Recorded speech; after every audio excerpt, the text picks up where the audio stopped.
How you doing, everybody? And welcome to Sports and Soppressata. I am Lino Stoya. It is a beautiful August 15th here, and we have so much to talk about. There's so much amazing sports news that has happened over the past couple of days. Sorry we missed a few episodes this week. Very busy, but I'm so glad to be back at this desk talking about sports. But let's start off with the elephant in the room, and that is the fact that the first week of preseason is over, and there are so many things we need to highlight. Let's start off. Every single team is done. The quarterback situation for every team is looking for the most part good, as the Falcons, though, are going to be struggling a lot this season. And that is going to be a huge part of what I have to say when I'm going over my top fantasy picks later in today's episode. But we really did not see anything out of the Falcons this week, and it's sad because the Falcons are a good team, great fan base. They have a ton of good players with Drake London, Bijan Robinson, Zachariah Branch, who I think is going to be a very good wide receiver too for his entire career. I think he's going to be a very good wide receiver too for his entire career. I have a lot of high hopes for him. He was amazing at Georgia. But they just have so much good players, and they just have a quarterback problem. And I've said this before, their decision to sign Kirk Cousins and draft Michael Penix will be affecting them for the next 5 years, which is sad because, they don't have anywhere to go. They are stuck paying Kirk Cousins $140 million. They have Michael Penix Jr., who they drafted with a first-round pick. Now they have Tua. They are just a mess in the quarterback situation. Now, can they get out of it? Of course they can get out of it, but it's going to take a lot more money and a lot more power and pressure to get what they want to happen. So I think it's going to be a very rough season for them, even though some people are saying it's going to be a good season. I do not see the Falcons succeeding this season. But as for my New York Jets, we showed some amazing stuff yesterday in our preseason game against Tampa Bay. The defense was not even letting the third-string quarterback for Tampa move the ball. I've never heard of him, and I think you won't be hearing of him at all because he was not able to move the ball in the Jets' defense. David Bailey will have a great season. I'm going over 5+ sacks for him in his rookie season. I think he's going to be very dominant, and I'm saying he's going to win Defensive Rookie of the Year. As for the offense looked very good. Garrett Wilson, that catch that he had where he was getting double teamed and he was able to get the hand up and secure the ball, that's what we need to see out of him. Cade Klubnik, who is supposed to be the backup quarterback as a fan's perspective, is actually going to be looking to fight for a spot with Bailey Zappi, according to the Jets. Bailey Zappi had an awful game yesterday as he threw a pick six and an interception. He's a guy who you want on the team as a just in case everything goes wrong, but he is not the guy you want in case the starter goes down. Cade Klubnik looked amazing. He was connecting with our young receivers and tight ends. Breece Hall was also very good running-wise. But Braden Allen, if you don't know who Braden Allen is, I need you to look him up. He is a tank. He is a little Derrick Henry who I think is going to be able to really make an impact on this team. And when I say he's a little Derrick Henry, it's just Derrick Henry and him both have the same build. A little, not super tall, but they are just built with muscle and so much mass. And when they're running down the field, they are faster than you think, and they could really plow you over. So I think that Braden Allen is going to be a huge factor for this New York Jets team, especially when we're inside the 10-yard line and he can get that sneaky little run powering through the defensive line. With some more news in the NFL, Fernando Mendoza had his first ever NFL appearance in preseason on Thursday. He did good. He was able to connect for a touchdown. He threw for 97 yards. He had a very good start. Not start because Kirk started, but he had a very good game quarter that he played. I think he's going to be a good quarterback, but I would like to kind of address this one thing, and this is something that really makes me mad in sports. Everyone in sports likes to throw around the world generational talent. They throw it around in basketball a ton. They throw it around in football a ton. I think people in sports don't value a great player anymore. As soon as a player retires who had a good career, it's all of a sudden, okay, he's a Hall of Famer, he was amazing. Russell Westbrook, a very, very, very, very good player.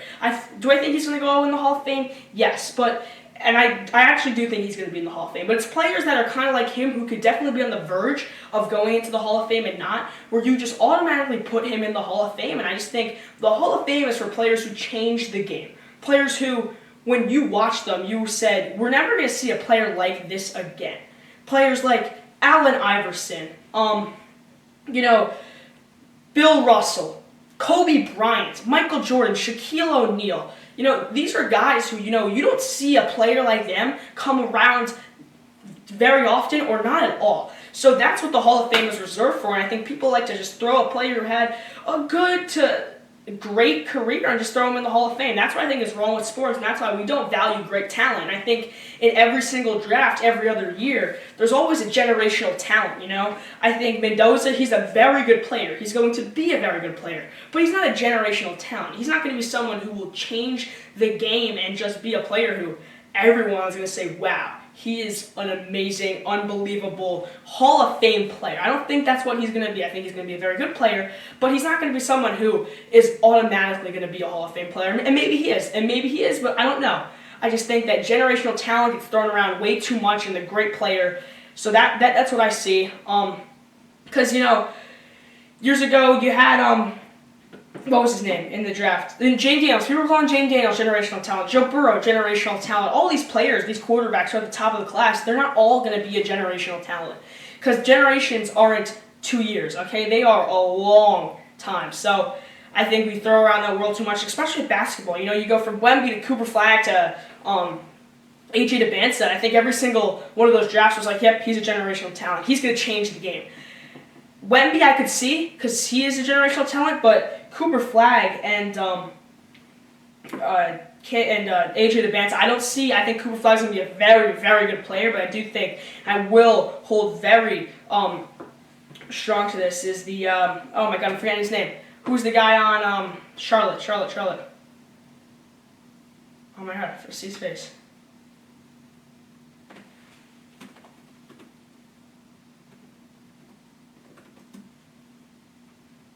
Oh my God, what's his name?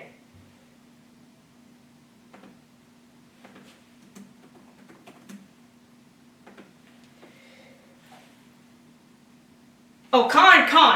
Why did I forget his name? Khan. I think Khan will be a better player than Cooper Flagg in the long run. He is the best second-round pick in the NBA over the past, I'd say, 10 years. He's the best second-round pick in the NBA over the past 10 years. I don't know how far back that goes. But, I think that we throw around the word generational talent too much. But back to more sports talk. The Panthers had a great opener, and I think we saw a lot of Hines King, the former Georgia Tech quarterback, really showed everything he had, and he was throwing the ball. He had a great completion rate. He was connecting for touchdowns, showing his mobility. I think he's going to be a good quarterback for the Panthers, especially if Bryce Young has a few health problems this season. I would not be mad if I'm a Panthers fan and I see Hines King go into the game.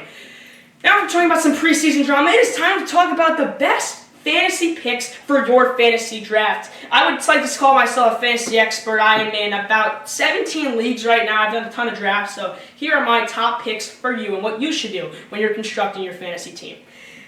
My big thing is people like to, when they see a pick, they're just like, okay, we got to get this guy who's right in front of us, especially in the first round. And the thing is, you don't. Jonathan Taylor I'm saying, do not go for Jonathan Taylor. He had a great 7 weeks this season. 7 weeks that we thought he was going to be able to win the MVP, and he was keeping it up. There was no holes. Then he gets hurt, he comes back, he was not the same. I do not want to see people draft Jonathan Taylor in the first round, especially if you're in the top 5 picks, because that's where he's on the chart when they say which picks are like in order. He is right there at number 5. I do not see him as a valuable number 5 pick. If you see him in the second round, late second round to third round, that's when you can get him and take the shot. But in the first round, there are so much more players you're able to get. One of them being James Cook. I think James Cook is being a little undervalued this season. I think the Bills are going to be very, very good. They had a great offensive kind of mix around in the offseason this year, moving players to, their different spots in the depth chart, and I think James Cook is going to have a phenomenal year, which he's been having great years in the past, and I think he's being a little undervalued. He's projected to go in the middle of the second round. I see him being way better than Jonathan Taylor this season and just elevating the Bills' offense. But now going on to some wide receiver talk. Puka Nacua. Everyone loves Puka, and everyone says he's going to have a phenomenal year. I don't want to be the Debbie Downer, but I don't think he will. I think he's going to have a good year, but I don't think he's going to have a year where you're going to need to draft him at the number 3 spot. I think there's other wide receivers out there who are going to guarantee you more points, and Matthew Stafford, he is getting old. Even though he is coming off of an MVP season, he's still getting old. I think Puka Nacua is the youngest option they have, next to Lad McConkey out there on the field. But next to Devontae Adams, they have one other wide receiver who's on the older side. Puka will still get his reps, he'll still get the catches, but I just think Stafford's getting older. We're nearing his last seasons. I don't see him really throwing the ball out to Puka Nacua, but Puka can really run. I would not take him in the top 6. I would not take him in the top 7. Puka Nacua. I think there's other players that you can definitely get, along with Amon-Ra St. Brown, JSN. Those are players who I know will get you points, even though I do have something to say about the Lions and Jared Goff. Jared Goff, I don't think is a good fantasy quarterback this year. I do think he is going to take a step back in his game, but that doesn't mean Amon-Ra will, because there's a difference between a good wide receiver and a great wide receiver. Good wide receivers are going to be dependent on the quarterback's success. If the quarterback can throw the ball and get good placement, that's what the wide receiver gets to continue what they want to do from there. But great wide receivers are able to depend on their success. They are able to catch a ball that is in a big radius from them. They're able to really run, do whatever they want. That's what Amon-Ra St. Brown is. He's a great wide receiver. And I think if he was a good wide receiver, I wouldn't take him. But since Jared Goff, I think, is taking a step back, Amon-Ra is still safe. Jahmyr Gibbs, same thing too. Jahmyr will have an incredible season. But his player who he's fighting with for the number 1 fantasy draft pick spot, Bijan Robinson, I think will also be taking a step back. And he is on my do not draft list for this one huge reason. The Atlanta Falcons, as we said, with the quarterback situation, are not going to be winning a lot of games, which means they're going to be playing back a lot. And when you're playing back a lot, you're not going to want to run the ball. You're going to want to throw it. And that's where I don't see Bijan Robinson getting as many carries and touches as he got last year, because the Falcons are not going to be in the lead a lot this season. I think Bijan Robinson is a very good running back. When he gets the ball, yes, he's able to run it down 30 yards every single time. But I don't think he's going to be able to get the ball as much as he would like and as much as you would like, especially with the Falcons' very weak offensive line. But then there's also the scenario with Tua being a quarterback who doesn't want to, wait a long time to throw, especially with the concussion history and his injury history. So I think he's going to be a little nervous, where then I can also see Bijan Robinson getting a lot of touches. But you never know what's going to happen, so I would say don't draft him as the number 2 pick. I think that's a little risky. I have seen him drop down to the, past 5, but people are still drafting him. But back to wide receivers. This is one wide receiver who I think you need to get. Whether you think he's going to do great or not, he always produces fantasy points, and that is the Nico Collins. I think it's pretty well known that Nico Collins is able to just rack up fantasy points for no particular reason either. There's no reason that he's getting 26 fantasy points a game, because he's not a wide receiver like JSN or Amon-Ra St. Brown. He is just a quality wide receiver who gets his receptions, gets some extra yards with his mobility, and is able to score a lot of touchdowns. So Nico Collins is definitely on my draft list, and he is a steal because you can get him in the late 2nd round to early 3rd round. That is the kind of player JSN is, and that's the kind of player you need on your fantasy team. And I think if you want to structure your draft by skipping running backs in the 1st round, by going running back, and then going wide receiver, Nico Collins is the perfect pick, and then you can get a young wide receiver later in the 2nd round, like Courtland Sutton, who I also think is going to be a very valuable fantasy player this year. As he was last year, he's ranked as the number 10 wide receiver in the NFL, and I think he's able to get points because Bo Nix is able to throw the ball and really get it to him, and then have him use the legs to power down the field. As for Bo Nix, I also say he is on my draft list because he is also a quarterback who's able to just get fantasy points. And I think drafting a quarterback in the 5th and 4th round is a big no for me. I think you can get a lot of better, skilled players on tight end, running back, wide receiver in those rounds rather than get a quarterback. I think quarterbacks in the 5th round, 4th and 5th rounds are quarterbacks like Dak Prescott, Jalen Hurts, Josh Allen. Josh Allen will always give you the points, but players like Dak Prescott and Jalen Hurts will either give you 7 points or 30 points. And do you want to take that risk, or do you want to get a player like Caleb Williams or Bo Nix, who are just going to always guarantee you that 26-point margin? That's what I think you want to do, and that's why you can get a quarterback like those guys in the 7th round, and then get more players on your offense that can really power your team and run up that point projection total. As for defense, this is the big talk. What defense should I get? Because obviously the big names are the LA Rams and the Seattle Seahawks, who've had incredible defenses. I think a defense that is underrated is going to be Baltimore. I think Baltimore is going to have a good defense, even though they took a slight step back last year. I think they're going to be able to still be a quality defense that you are going to be able to rely on. Defenses are going to be, and obviously people interchange their defense all the time, but you don't need a defense that's a guarantee. You just need a defense that you can rely on to just get you that point margin. So I think, Baltimore, a great team. San Francisco, another great team you want on the defensive side. The Bills, great team on defense. The Eagles, great team on defense. Those are my 4 teams that if you cannot get the Rams and the Seahawks, try to get those teams. And as a Jets fan, I'm saying the Jets because I think our young defense is going to be incredible this year. Now, since I gave you my top fantasy picks that are goes and nos, it's time to get on to some more sports news. The NBA. The NBA is going to have a great season. The schedules have been released. We have matchups all around the country that are just amazing. Starting with opening night, the matchup of the season, you could say. The New York Knicks, the reigning NBA champions. Why would I forget that? I'm a Knicks fan. The reigning NBA champions versus LeBron and the 76ers. This is a game that I am so excited to see. I'm excited to see the Sixers team, who was very young and powerful with LeBron James leading them, and then the New York Knicks team, who is looking to capitalize on a second title opportunity this season. I think they're going to be able to do it if they just keep on the same momentum they had last year. I think the biggest thing is we cannot get ahead of ourselves. Last year, they were the underdogs. They were the team that was going to be fighting from behind. I don't want that to change. I want it to be, okay, yes, we are still the underdogs, okay? We won that tournament not because we were the better team, because we had more drive. And that's what I think needs to happen this season. The Knicks cannot think we're better than all these teams. We won the championship. We don't have anything to worry about. Because if they do that, that's where they're going to lose the games. And that's what we saw against the Spurs. The Spurs in the NBA Finals thought they were better than the New York Knicks. They thought that they were a better team. Little did they know that the New York Knicks had a better drive, and that's what won them the NBA title. So I think if the Knicks do that, there's a good key to the playoffs and a possible second championship run.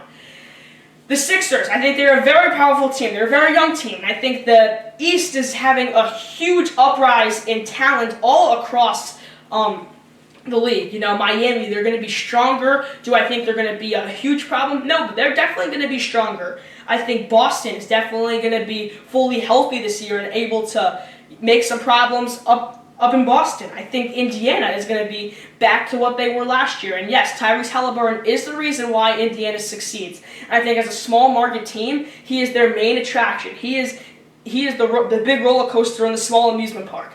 He is the one who's going to be lifting up that team. And I think that's why the Pacers succeed, and they're definitely going to cause some chaos. The Hawks are taking a slight step up from last year. They did make some moves. I think they're going to be good, not great, kind of have the same season they had last year, go to the playoffs, lose in the first round, but definitely cause some chaos for people. I think in the West, I think they took a step down. I think, LA losing LeBron. I think they also have I think they've mixed around and they've let players go. They were an old team. They let the old guys go. They have a weaker new set of players, but, you'll never know. The Golden State Warriors are getting old. They're nearing their last legs. For the Clippers, does Kawhi Leonard go to the Raptors? I think that's been shut down. It's a no, but still, you never know what can happen in sports. It will change all the time. This Oklahoma City Thunder versus the San Antonio Spurs other opening match tonight is going to be a great matchup. I think those are obviously the two teams who you will see being heavy favorites to go far in the Western Conference playoff run. I like Oklahoma City. I hate the Spurs, but they're very exciting teams to watch, and they're definitely going to be the stars of the West. I'm really excited to see what happens this NBA season. The MLB playoffs are nearing the corner. We will have more on that on Monday. I am your host, Lino Stoya. You're watching Sports Soppressata. Thank you for watching, and we will see you on Monday.